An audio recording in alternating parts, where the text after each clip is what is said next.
ओम विष्णवे नमः। ओम विष्णवे नमः।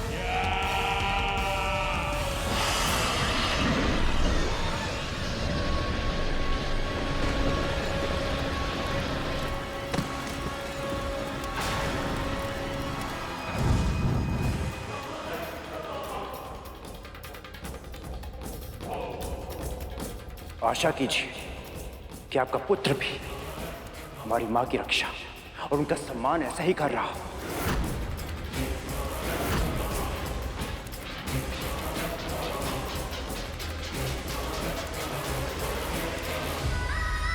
न जाने मेरे गरुड़ के साथ वहां क्या हो रहा होगा। हमें आपके निर्णय की प्रतीक्षा है महाराज बलि। ये पक्षी तुम्हारे नियंत्रण में है, इसका अर्थ ये नहीं कि हम इसके अपराधों को भूलकर इसे क्षमा कर दें। इसने ना केवल असुरों की सेना को चुनौती दी है, बल्कि मेरे पुत्र और स्वर्ग के महाराज बलि की सत्ता को ललकारा है। इसे अवश्य दंड मिलना चाहिए।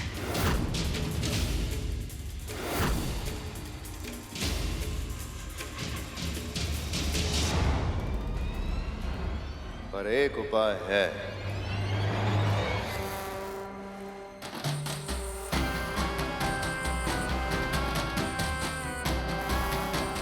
यदि गरुड़ अपने घुटनों के बल बैठ के हमसे क्षमा की याचना करे और यह प्रण ले कि दोबारा कभी हमारे मार्ग में नहीं आएगा,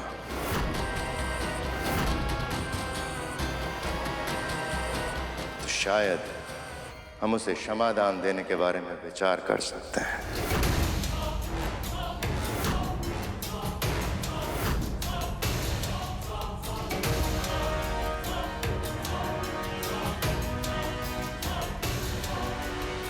सुना नहीं तूने?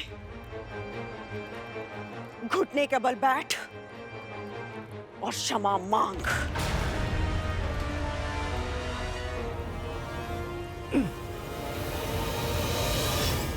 ये आदेश है मेरा गरुड़।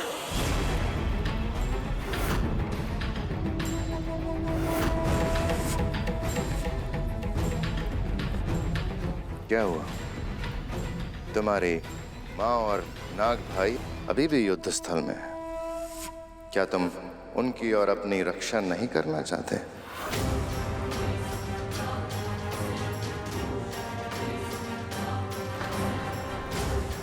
मेरी माँ की सुरक्षा से अधिक महत्वपूर्ण मेरे लिए और कुछ नहीं है। फिर चाहे उसके लिए मुझे अपने प्राण देने पड़े या अपना आत्मसम्मान खोना पड़े।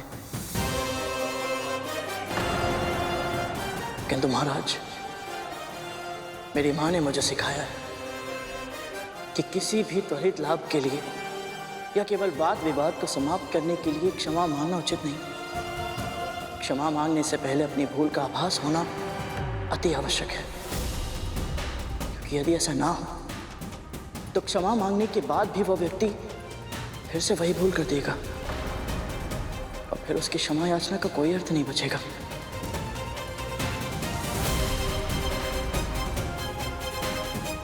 और ये सत्य है महाराज, अदिति माँ की रक्षा करने के निर्णय को मैं अनुचित नहीं समझता।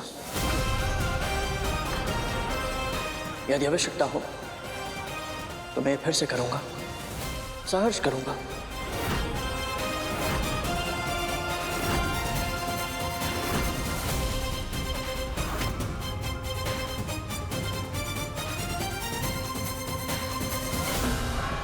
गरुड़ के वचनों में दृढ़ता है, इसके लिए मृत्युदंड सम्मान की बात होगी।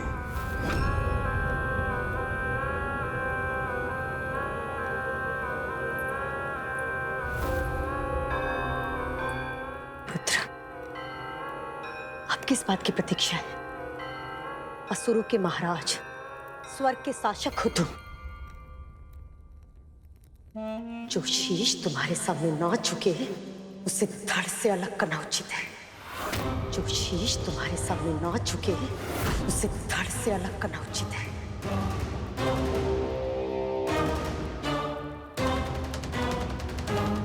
दास होकर भी इतना अभिमान।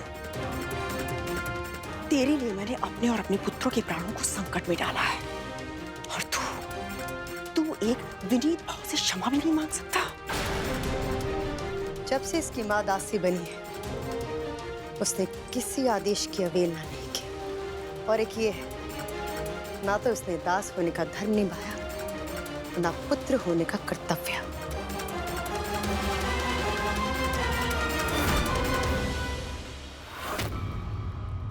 महाराज के आदेश का उल्लंघन करके तूने अपनी मृत्यु का आमंत्रण दिया है।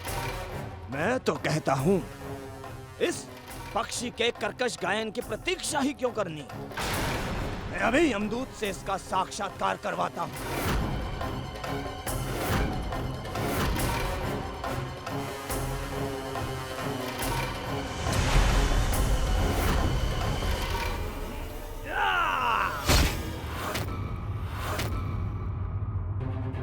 ये परम प्रभु विष्णु, मेरे पुत्र की रक्षा कीजिए, रक्षा कीजिए मेरे पुत्र की।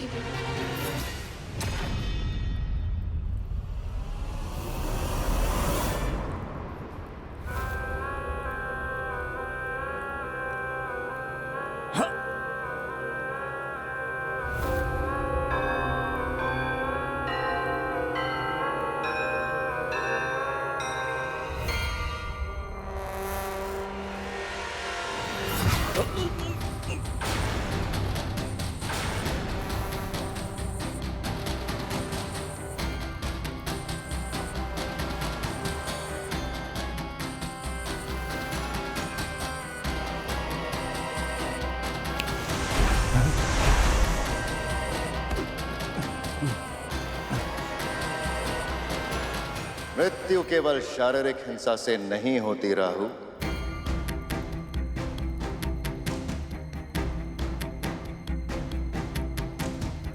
व्यक्ति अपना आत्मसम्मान खो के भी मृतक समान हो जाता है।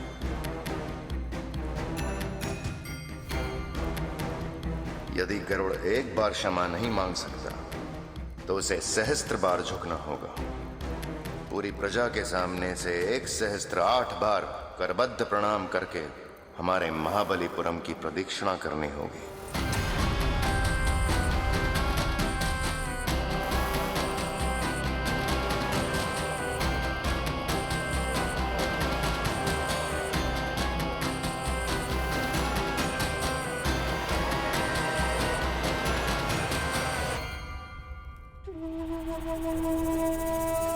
ज्ञात नहीं इसके पीछे इनकी क्या मंशा है, किंतु माँ की रक्षा के लिए मैं कोई भी दंड भुगत सकता हूँ।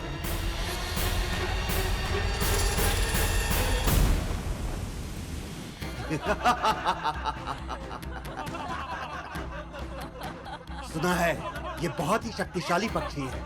वज्रांग की पूरी सेना को अकेले ही हरा दिया था इसने। तुमने सही कहा मित्र, पर हमारे महाराज बलि के सामने बड़े से बड़े योद्धा नतमस्तक हो जाते हैं। तभी तो आज ये पक्षी भूमि पर लौटकर अपने अपराध की क्षमा मांगेगा। सही कहा मित्र।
गरुड़, ये कोई साधारण पत्थर नहीं है, ये शालिग्राम है, प्रभु श्री विष्णु का प्रतीक रूप। ऐसी शिलाओं को बहुत पवित्र माना जाता है क्योंकि प्रभु के निशान इन पर कोई मानव नहीं बनाता, अपने आप बन जाते हैं।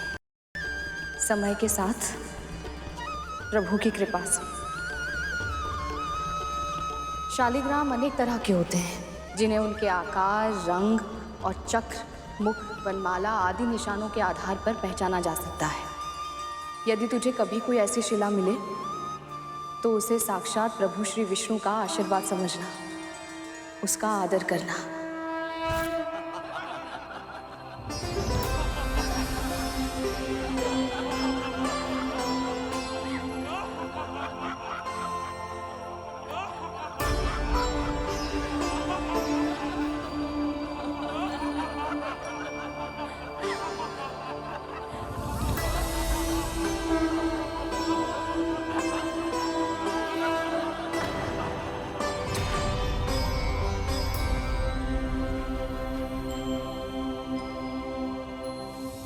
ओम विष्णवे नमः।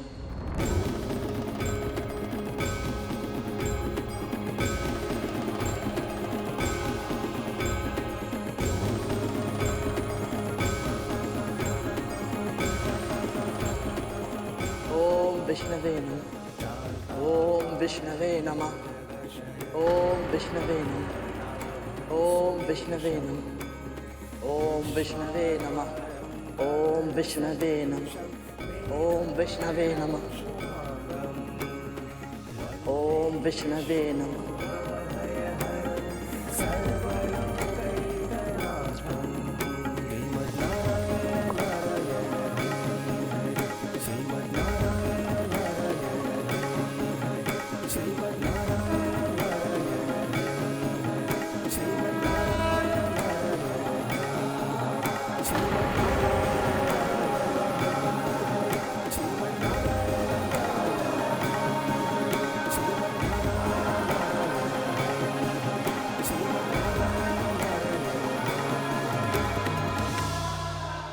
ओम विष्णवे नमः।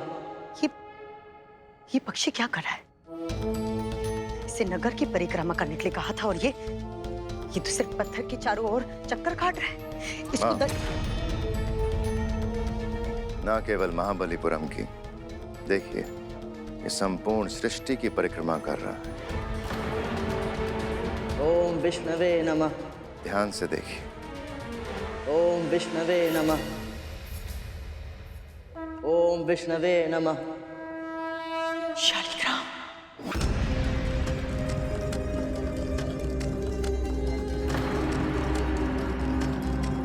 ओम विष्णवे नमः।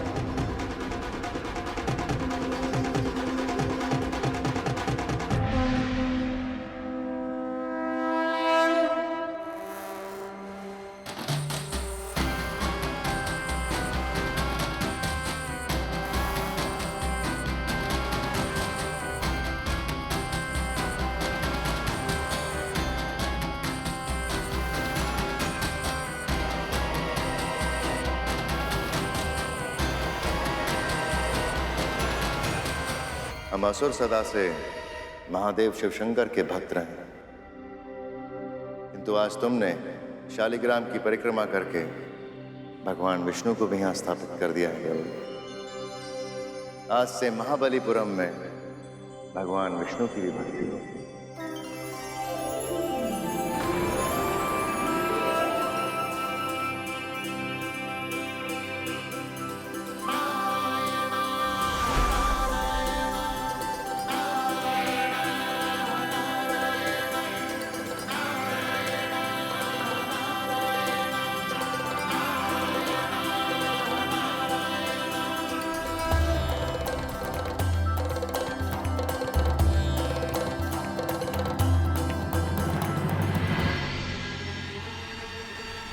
पुनः जीवित बच गया है ये गरुड़। क्या करूं जिससे ये असुरों के लिए भविष्य में खतरा ना बने।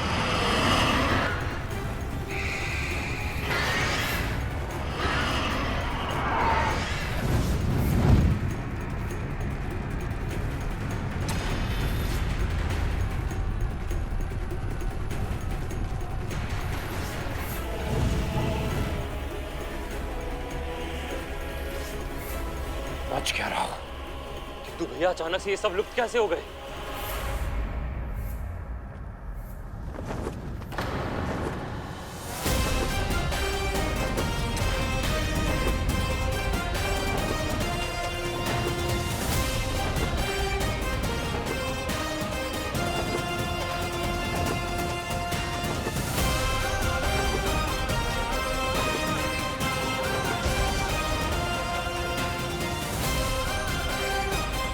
प्रभु, आपका कोटि कोटि धन्यवाद।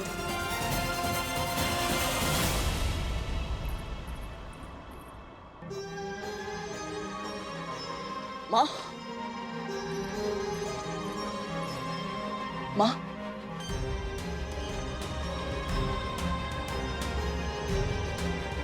इसे छोड़िए माँ, आप सकुशल है?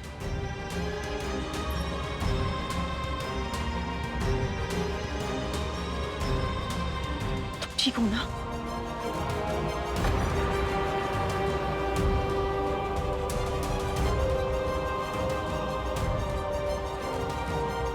आज तुम दासों के लिए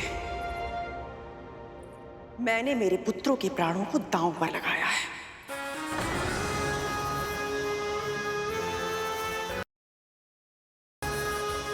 हमें आभास है महारानी, इसके लिए हम दोनों सदैव आपके ऋणी रहेंगे। कुछ सीख अपनी मां से। ये होता है अच्छे दास का व्यवहार।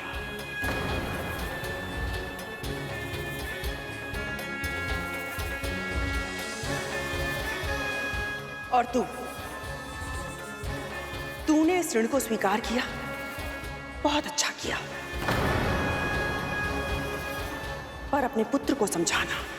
अब तक ये हमें दोष देता आया है कि हमने इसके प्राणों को संकट में डाला था, किंतु अब इसे स्मरण रहना चाहिए कि कैसे आज मैंने और मेरे पुत्रों ने इसके और तेरे प्राणों की रक्षा की है।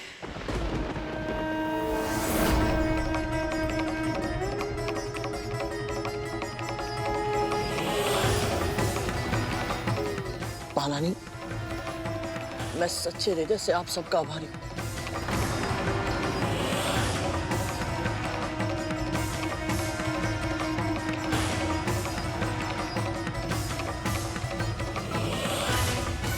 आज तो असुरों का संकट टल गया, किंतु अब करुण की बेड़ियां कस के जकड़नी होगी ताकि ये मेरे पुत्रों के लिए और कोई समस्या ना खड़ी करे।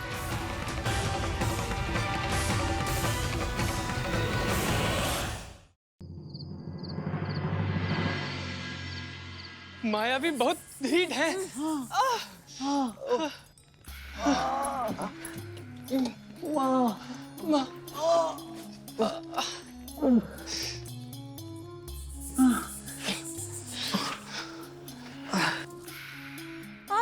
माँ, बहुत जलन हो रही है। जलन होगी तभी तो घाव स्वस्थ होगा। अच्छा।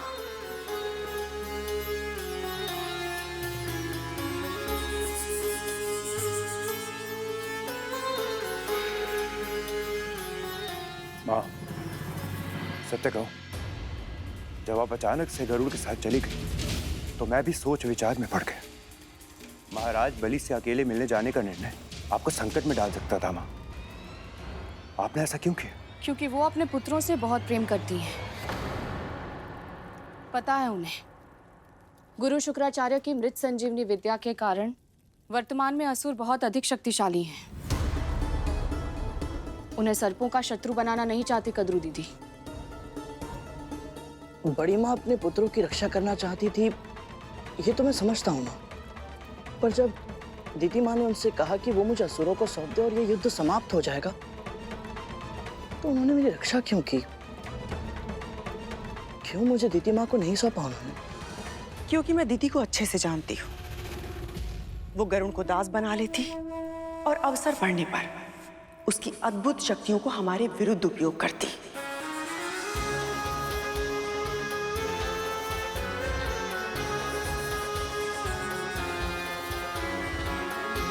गरुड़ उसके लिए एक अचूक शस्त्र बन जाता और हमारे लिए एक भीषण संकट। गरुड़ को उसे सौंपने से मना करके मैंने न केवल दीदी और उसके पुत्रों को शक्तिशाली होने से रोका है, बल्कि गरुड़ ने उसकी मां पर एक ऐसा उपकार किया है जिसे वो चाहे भी तो जीवन भर नहीं चुका सकते। यदि कद्रू दीदी ने ये सब उपकार मानकर किया है तो उपकार ही सही। मेरे लिए इतना ही पर्याप्त है कि तू सुरक्षित है। उनकी मंशा चाहे जो भी रही हो गरुड़, जब तक तू मेरे साथ है ना, मुझे कोई अंतर नहीं पड़ता।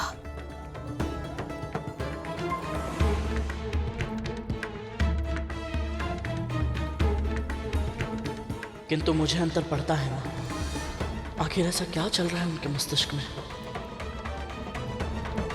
शीघ्र ही मुझे कुछ ऐसा करना होगा कि गरुड़ और उसकी माँ मेरे हाथों की कठपुतलियां बनकर रह जाए।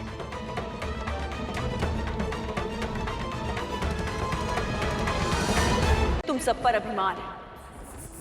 आज जिस तरह तुम लोगों ने असुरों का डटकर सामना किया है, मेरा विश्वास और भी दृढ़ हो गया है। एक दिन तुम लोग पृथ्वी पर नहीं अपितु पूरे त्रिलोक पर शासन करोगे।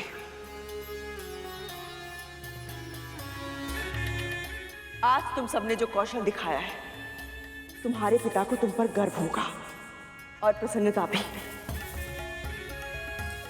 कि किस तरह मैंने उस गरुड़ के प्राणों की रक्षा की। मैं उनसे भेंट करके आती हूँ। माँ, लेकिन मेरे मन में एक प्रश्न था। हाँ माँ, वो हम जानना चाहते थे कि ऊंचे आकाश में उड़कर आपको कैसा लगा?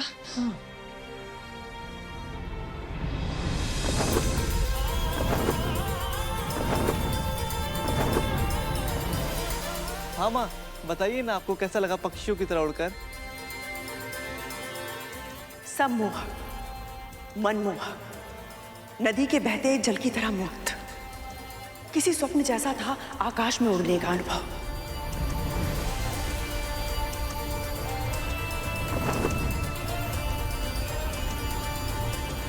धरती से देखो तो आकाश के बादल कितने सुंदर दिखाई देते हैं, पर जब ऊपर आसमान में उन बादलों के बीच उनके साथ साथ होने का आभास हो तो वो अनुभूति अद्भुत है, अकल्पनीय है।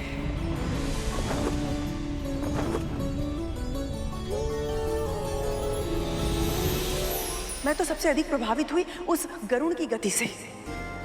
वो इतनी तीव्र गति से उड़ता है कि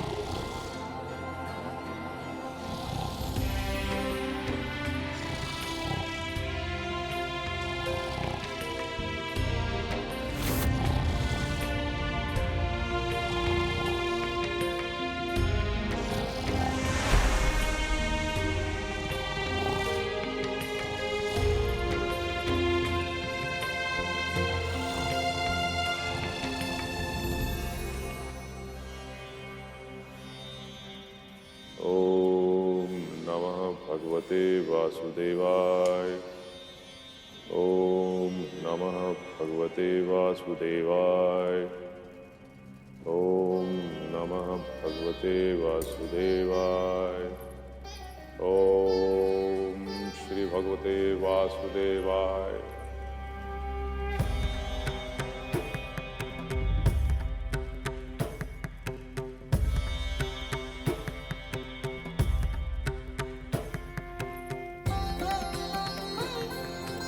कल्याण देवी,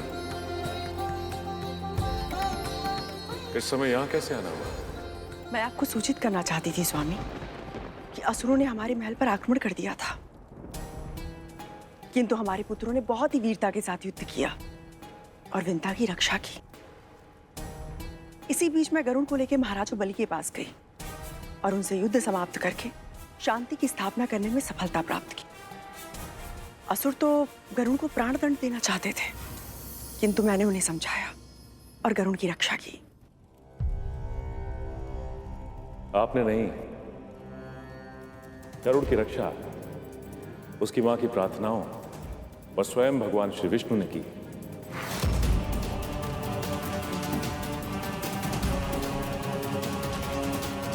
देवी कद्रू, आपकी सबसे बड़ी भूल यही है कि आपको लगता है कि जो कुछ भी हो रहा है वो आपकी इच्छा से हो रहा है, किंतु सत्य यह है कि यहाँ इस संसार में जो कुछ भी होता है भगवान श्री विष्णु की इच्छा से होता है।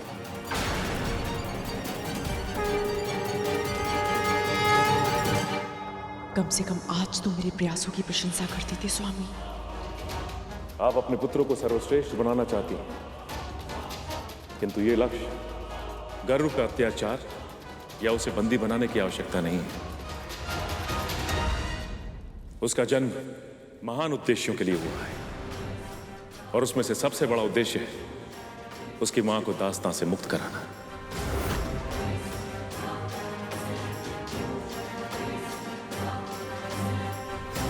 आपको लगता है कद्रू के आपने छल से शर्त जीतकर विंता को दासी बनाया, किंतु आप तो केवल माध्यम थी।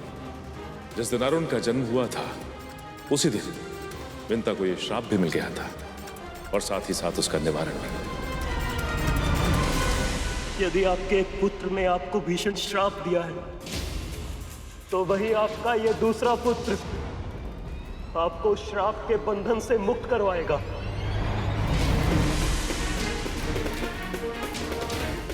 गरुड़ ऐसा प्राणी है जिसने असुर राज बलि के दंड को भी पुण्य अर्जित करने का माध्यम बनाया।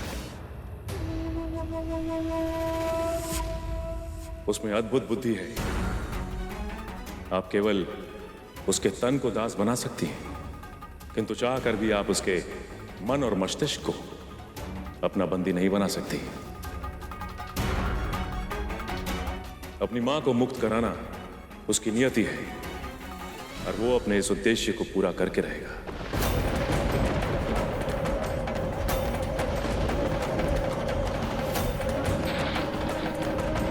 आप केवल एक कार्य कर सकती हैं कि उसके उद्देश्य को और कठिन ना बनाएं। मैं यहाँ आई थी कि स्वामी के समक्ष अपने पुत्रों के पराक्रम की प्रशंसा कर सकूं,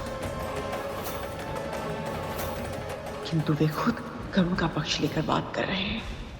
नमो भगवते वासुदेवाय।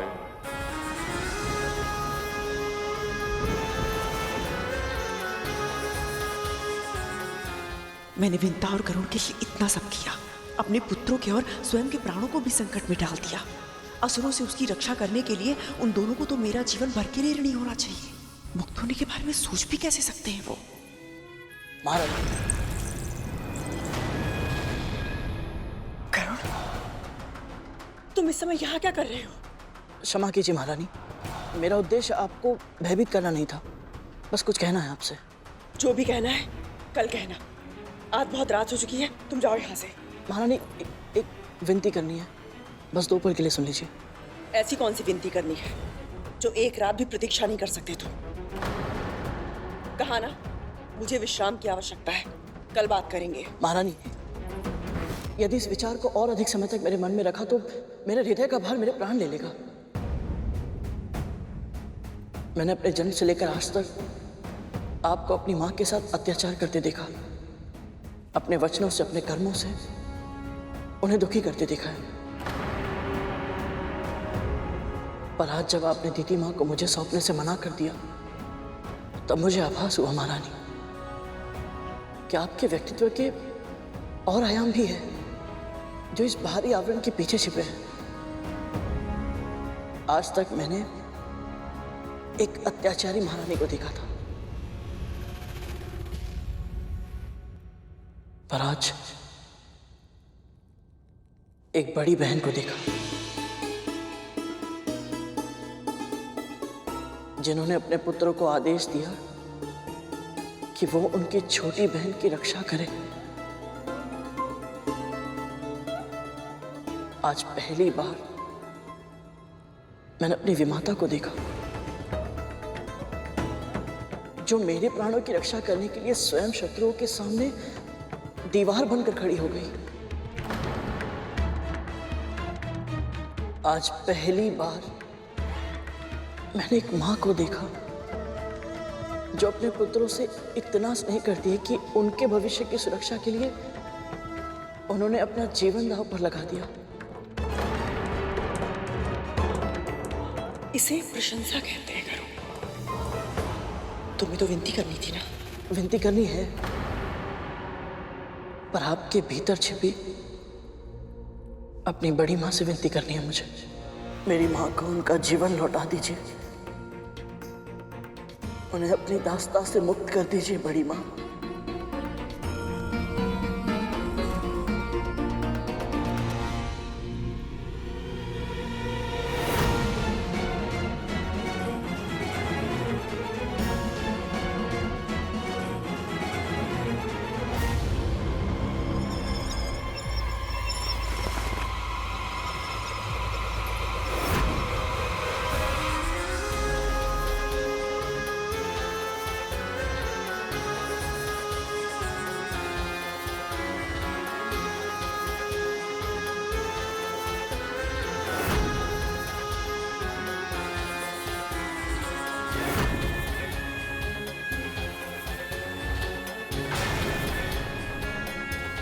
कैसा लग रहा है?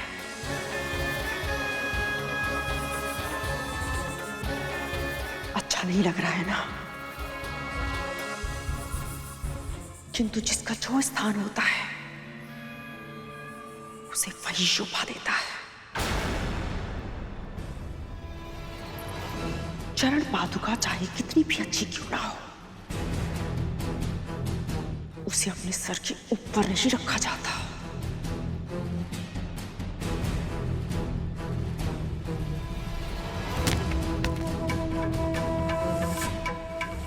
आज तो तूने ये दुस्साहस कर लिया, किंतु फिर कभी तेरी जीवा में तो क्या, तेरे मस्तिष्क में भी ये विचार नहीं आना चाहिए। कभी नहीं।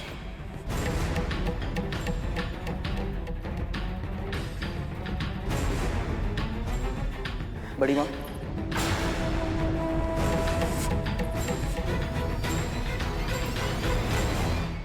बड़ी माँ नहीं, महारानी।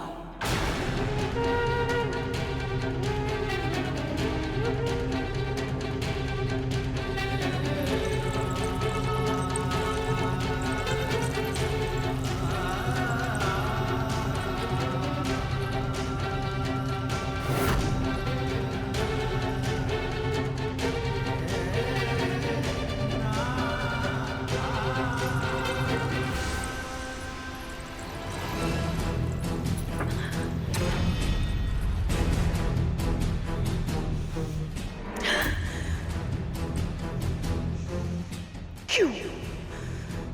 हर बार मैं ही क्यों? क्यों मेरी हाथों की रेखाओं में इतना संघर्ष है? कुछ भी अगर अच्छा करना चाहो तो भी मेरे साथ ही बुरा होता है। क्यों? बस अब भले ही मुझे भाग्य को चुनौती देनी पड़े, अवश्य दूंगी मैं। किंतु इस बार उस विंता को जीतने नहीं दूंगी मैं, किसी भी मूल्य पर। यदि करुण ने उसे दास्ता से मुक्त करा दिया तो वो स्वयं भी मुक्त हो जाएगा, और फिर इतने वर्षों तक जो मैंने उनके साथ किया है उसका प्रतिशोध वो मुझसे और मेरे पुत्रों से लेगा। नहीं, बिल्कुल नहीं। किसी भी मूल्य पर ऐसा नहीं होने दूंगी मैं, किसी भी मूल्य पर।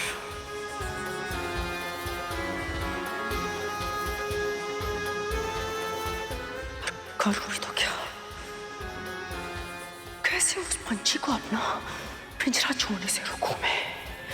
कैसे रोकूं उसे मुक्त आकाश में उड़ने से? कैसे?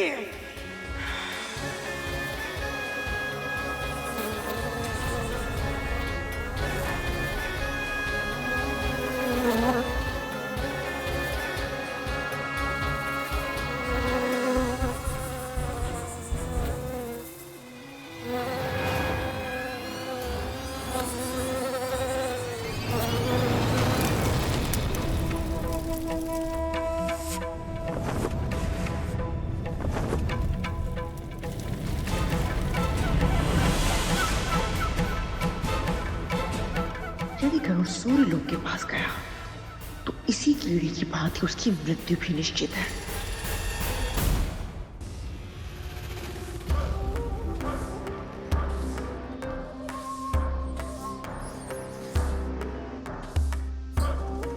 गरुड़, सुनो ना। अब तुम्हें धूमल भैया।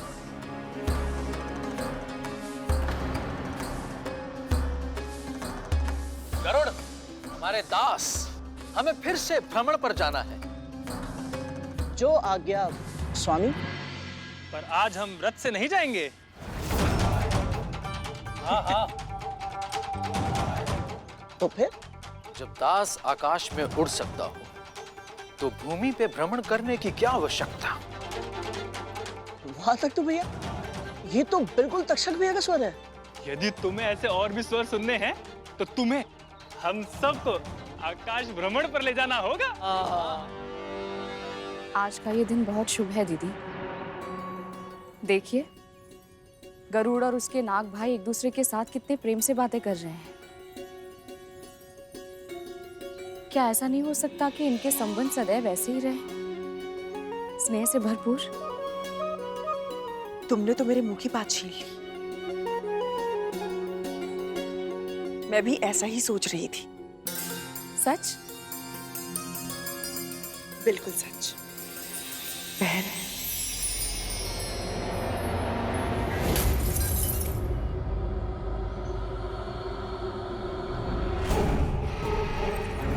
मैं तो ये भी सोच रही थी कि कुछ दिनों से युद्ध की काली छाया हम सब पर मंडरा रही है और अब तो हमारा महल भी उसकी चपेट में आ गया है। क्यों ना हम दोनों मिलकर शांति की स्थापना के लिए हवन करें? ये तो बहुत ही अच्छा विचार है। तो एक काम करो, तुम जाके वन से लकड़ी लेकर आओ, मैं हवन की तैयारी करती हूँ। ठीक है।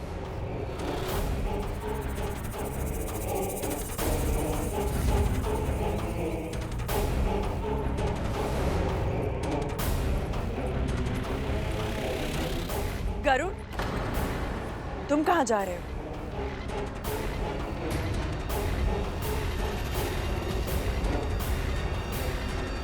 मैं और तुम्हारी माँ शांति स्थापित करने के लिए एक हवन करना चाहते हैं। पुत्र,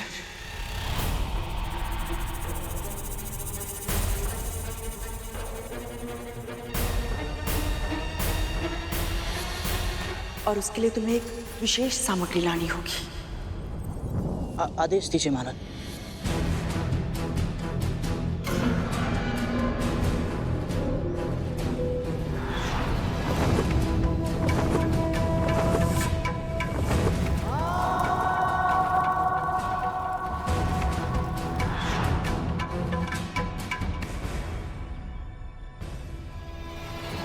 महारानी,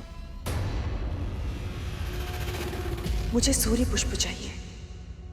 पुत्र। सूर्य पुष्प? हाँ। सूर्य पुष्प?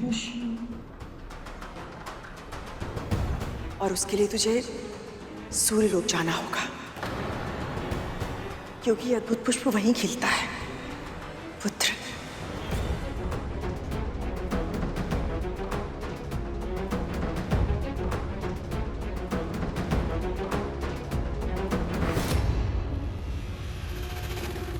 किस सोच में पड़ गए तुम? अपनी माँ की दास्तां के अतीत को जानने के लिए तुम वैकुंठ तक चले गए थे, किंतु अपनी माता की एक छोटी सी इच्छा पूरी करने के लिए सूर्यलोक तक नहीं जा सकते। पुत्र।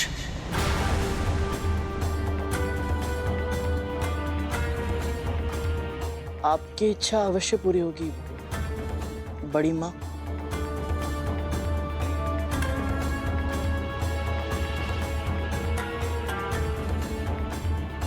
आपने जो कार्य दिया था उसे क्षण भर में समाप्त करके शीघ्र ही जाता हूँ।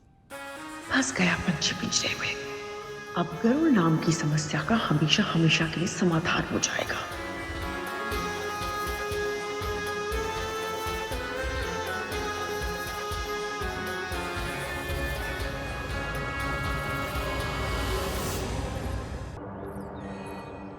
गरुड़, हम भी तुम्हारे साथ चलेंगे।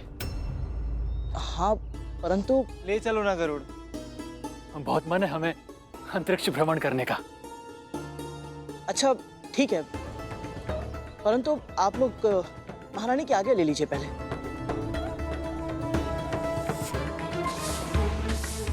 पर माँ की आज्ञा क्यों? उसकी तो कोई आवश्यकता ही नहीं है गरुड़। हाँ।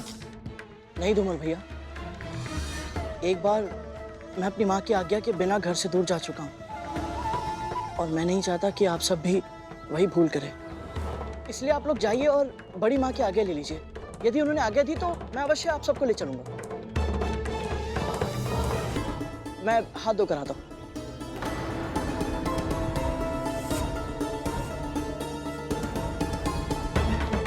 गरुड़, माँ की आज्ञा के बिना हमको लेकर नहीं जाएगा तक तू। और माँ आज्ञा देगी नहीं। तो क्या करें भैया?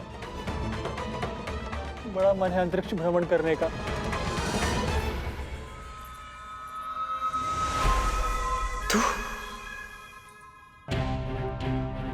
कितना और गिरोगी गदरू?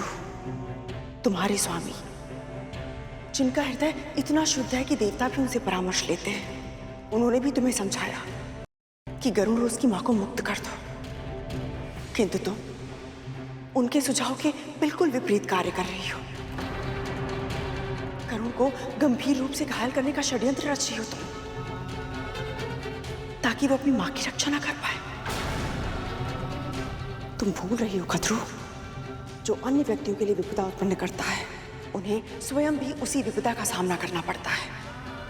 आज तुम विंता के पुत्र को संकट में डालना चाहती हो, पर कहीं ऐसा ना हो कि तुम्हारे पुत्री तुम्हारे बनाए हुए जाल में फंस जाए।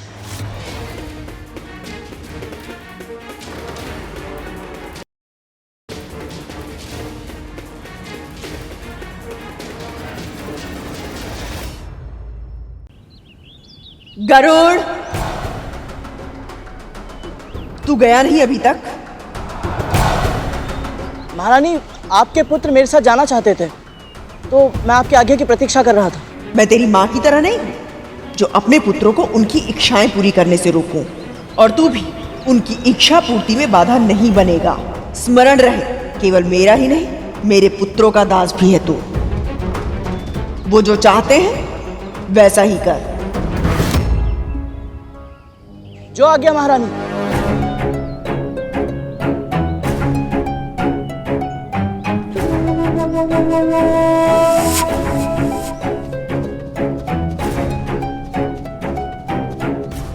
ऐसा कुछ नहीं होगा।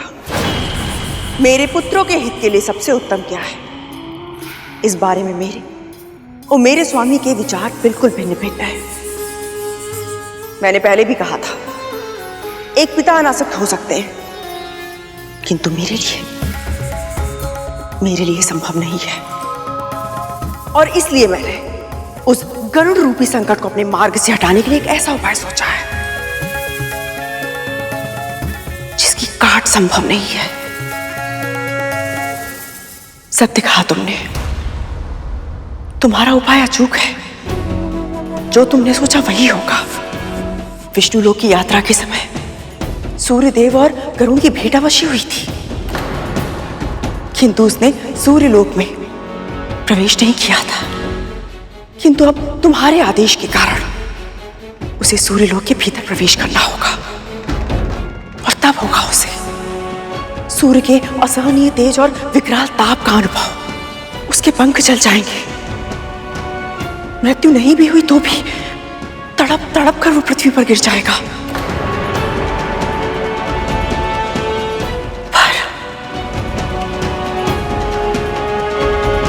पर क्या सूर्य के भीषण ताप से तड़पने वाला केवल गरुड़ नहीं होगा, उसके साथ साथ तुम्हारे पुत्र भी उस अकल्पनीय जलन को अपनी त्वचा पर सहने के लिए विवश हो जाएंगे। क्या कह रही है तू?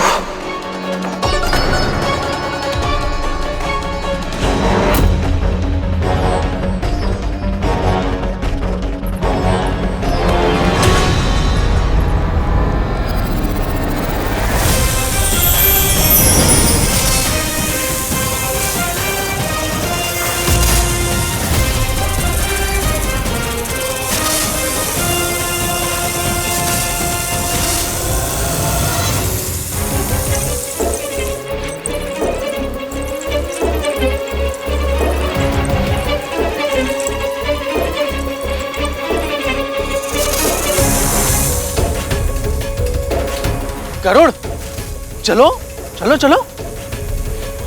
रुक जा गरुड़।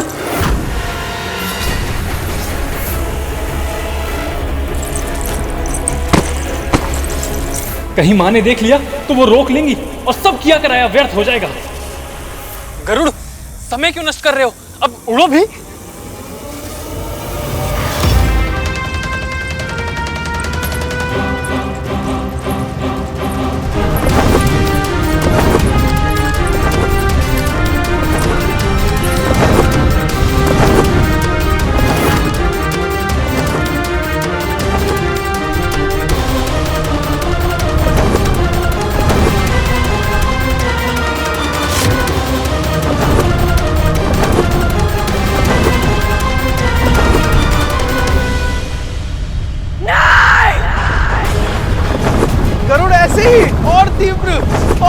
झाड़ू। गरुड़ बादलों के ऊपर और तेज।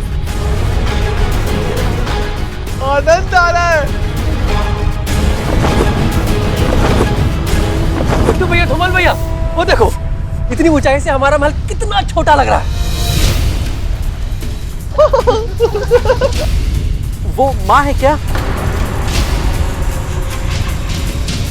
हाथों के संकेत से ऐसा प्रतीत होता है कि वो हमें विदा कर रही हैं। कहीं इसे पता न चल जाए कि माँ हमें रोकने का प्रयास कर रही है।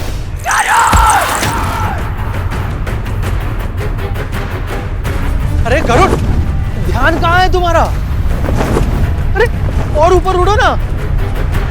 हाँ, तुम नीचे कहाँ देख रहे हो? कहीं बादलों से टकरा गए तो? उड़ो।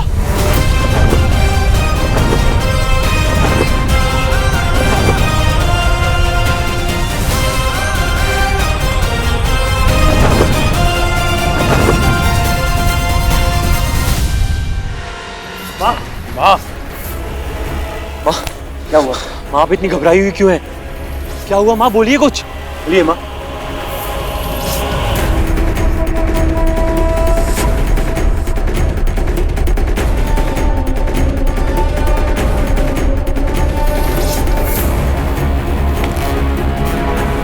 ये तो गरुड़ है। गति बढ़ाओ, गति बढ़ाओ, गति बढ़ाओ।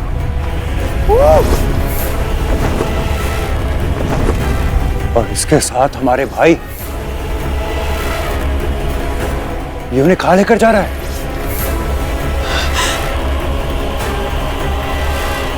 सूर्यलोक था। मैंने आदेश दिया था गरुड़ को वहां पे जाने के लिए, ये सोच करके उसके पंख चल जाएंगे, उसकी शक्ति समाप्त हो जाएगी। किंतु ये तो मेरे पुत्रों को लेकर चला गया। गरुड़, नीचे आ। तू दास है हमारा, हमारी आज्ञा का पालन करना तेरा कर्तव्य है। माँ, ये बहुत ऊंचा उड़ चुका है, हमारे स्वर इस तक नहीं पहुंचेंगे। ये कितनी भी ऊंचाई तक क्यों ना चला जाए, इसकी मां का स्वर इस तक अवश्य पहुंचेगा। विंता को उसका स्वर सुनाई देगा। विंता! माँ,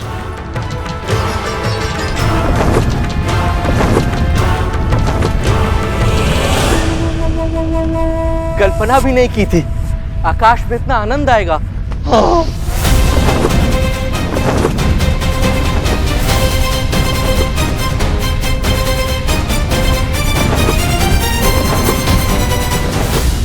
गरुड़, तुम इससे भी तीव्र गति से उड़ सकते हो क्या? हाँ, परंतु तुम क्या हमें दुर्बल समझते हो? अरे तुम अगर शक्तिशाली हो ना तो हम भी कम नहीं हैं। चुपचाप गति बढ़ाओ।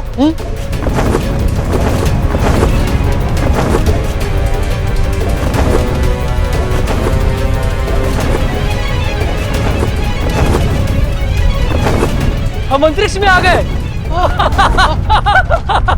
भूतनंदी भैया, हाँ, कितने सारे तारे।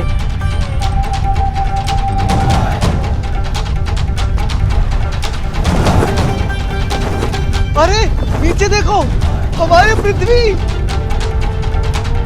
अरे हाँ, पृथ्वी पे रहते हुए तो हमें ऐसे लगता था जैसे हम ही सबसे महान हैं, हम ही सबसे बड़े हैं, लेकिन यहाँ आके पता चला कि हमारी पृथ्वी एक छोटे से तिनके के बराबर है। तो फिर हम कितने छोटे हुए?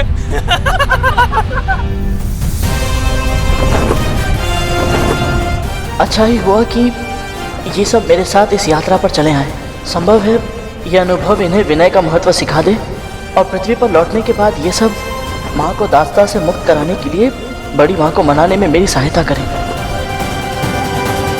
विंता! विंता!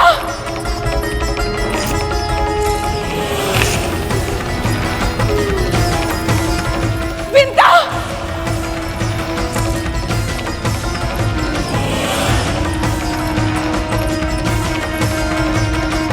विंता!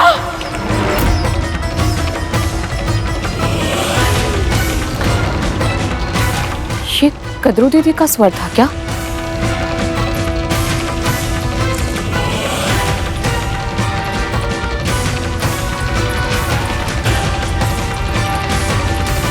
मुझे ऐसा क्यों लगा जैसे वो मुझे पुकार रही हो। पर वो यहाँ वन में क्या करेंगी?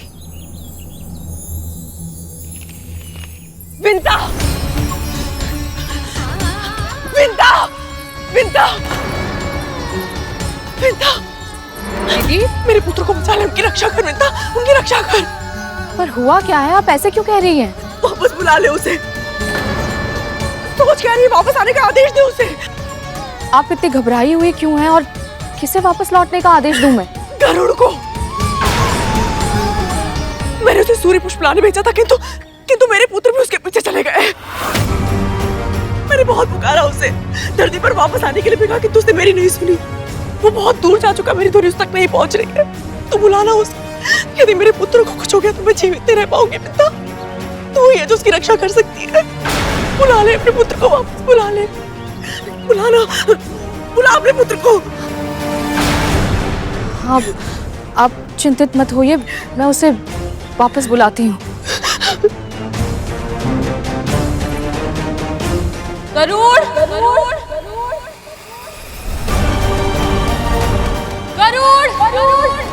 माँ क्यों पुकार रही है और वो इतनी चिंतित क्यों लग रही है? गरुड़, गति कम करने की सोचना भी मत।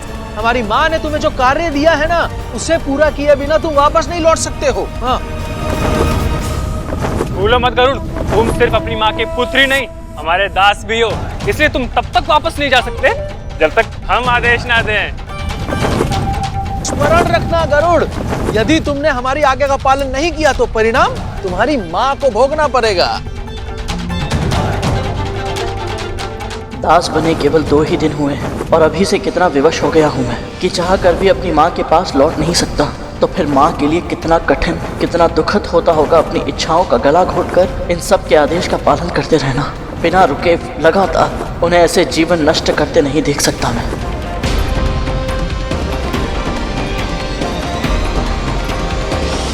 गरुड़ वापस क्यों नहीं आ रहा है विंता?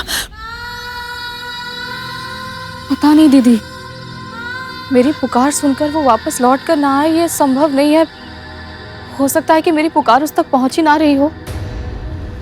ये भी तो हो सकता है कि वो आपकी बात सुन के अनसुनी कर रहा हो, और ये भी तो हो सकता है कि वो इस अवसर का उपयोग अपना प्रतिशोध लेने के लिए कर रहा हो। अवश्य उसने अंतरिक्ष भ्रमण का लोभ देकर हमारे भाइयों को अपनी मीठी बातों में फंसाया होगा, ताकि वो अकेला घायल ना हो और मृत्यु का संकट केवल उस पर नहीं, हमारे भाइयों पर भी आए।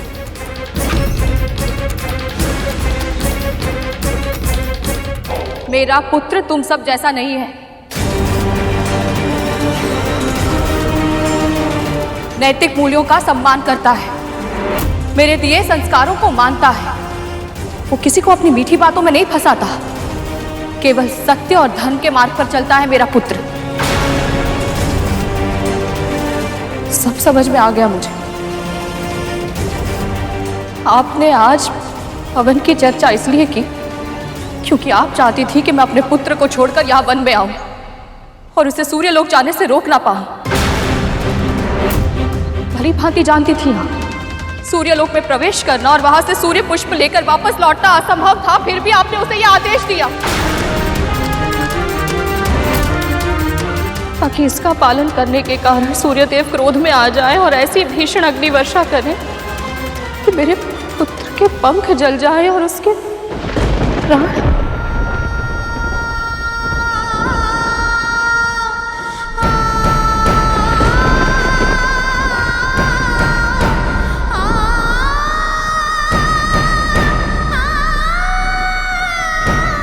ये समय आरोप प्रत्यारोप का नहीं है। जो आपसे कहा जा रहा है वो आप कीजिए।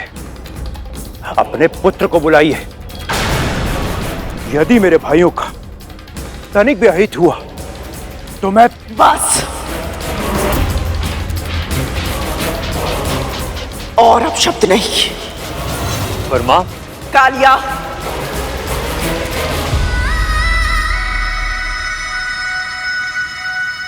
आज मैं विंता से एक महारानी की तरह नहीं,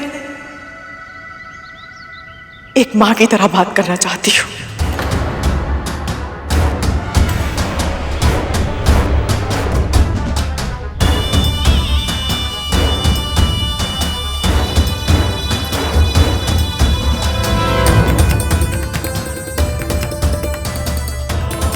तुम भी एक मां हो। यदि अपनी संतान को कोई कष्ट होता है तो मां को बहुत असहनीय पीड़ा होती है। ये तुमसे अधिक और कौन जान सकता है।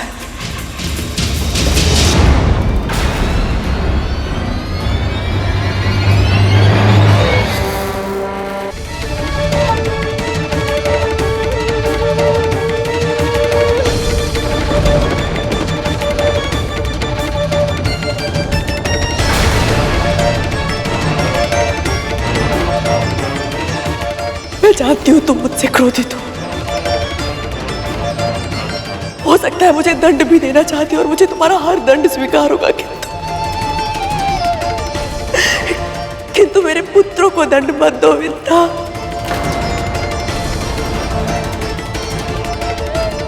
अपने पुत्र को वापस बुला लो।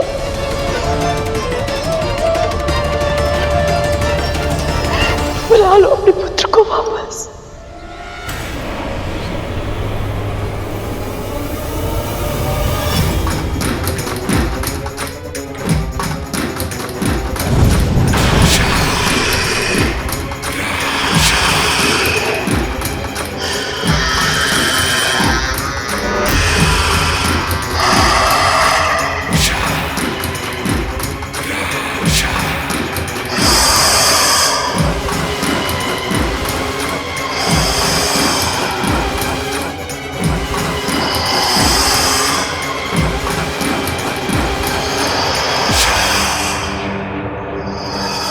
जब तक आप मेरे भाइयों की सहायता नहीं करती, आप यहां से नहीं जा सकते।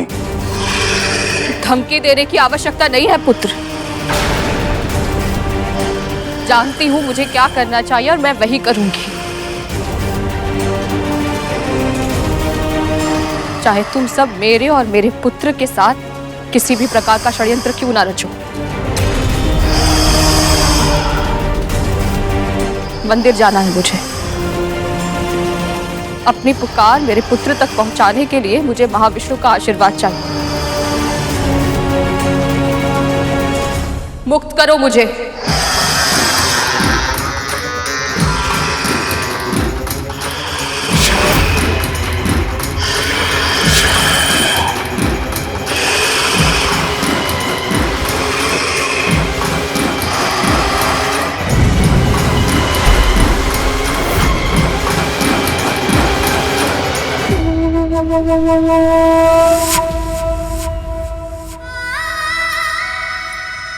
जैसे भी हैं पुत्र समान है मेरे, इसलिए मेरी प्रार्थना स्वीकार कीजिए प्रभु। किसी भी अहित की ज्वाला ना तो नागों तक पहुंचे और ना ही मेरे पुत्र गरुड़ को जलाए। वो सब सकुशल धरती पर लौट आए।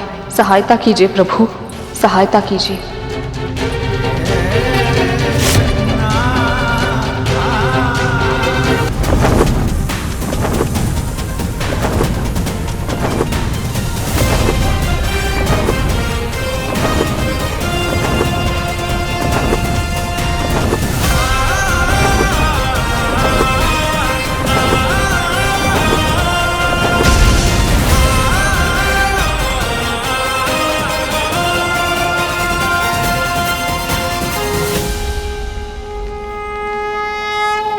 प्रणाम चंद्रदेव।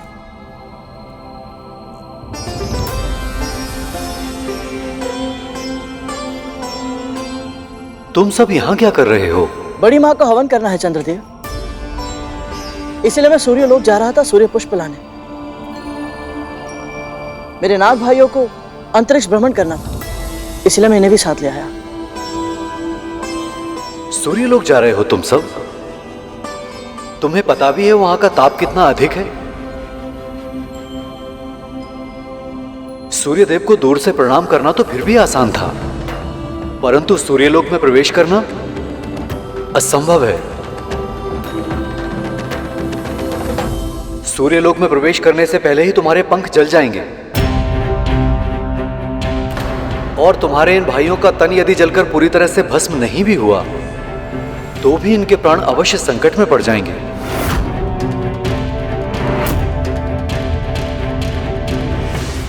चंद्रदेव का कहना सही है। इस यात्रा में बहुत संकट है और आप सभी के प्राणों से अधिक महत्वपूर्ण नहीं है ये। मुझे लगता है कि मुझे इसी समय आप सबको घर लेकर चलना चाहिए। गरुड़, कहा जाता है पृथ्वी पे जन्म लेने वाला कोई भी देहधारी अपने देह के साथ वैकुंठ तक नहीं जा सकता, पर तुमने ये करके दिखाया ना। और हम सब केवल इसलिए वापस लौट जाएं कि इस यात्रा में हम सबके प्राण संकट में हैं। ऐसा नहीं हो सकता गरुड़। हमारी माँ ने हमारे जन्म के लिए कितनी प्रार्थनाएं की थी। हमारी माँ ने कितने मन से वरदान मांगा था कि उनके महाशक्तिशाली पुत्र हों। माना कि हम अपने बड़े भाइयों की तरह शक्तिशाली नहीं, मगर हम सब मन से योद्धा हैं। बिल्कुल सही कहा सरकुटा। हम वापस लौट के नहीं जाएंगे गरुड़। हम अपनी माँ को निराश नहीं कर सकते हैं। हम सूर्यलोक जाएंगे और ये हमारा आदेश है।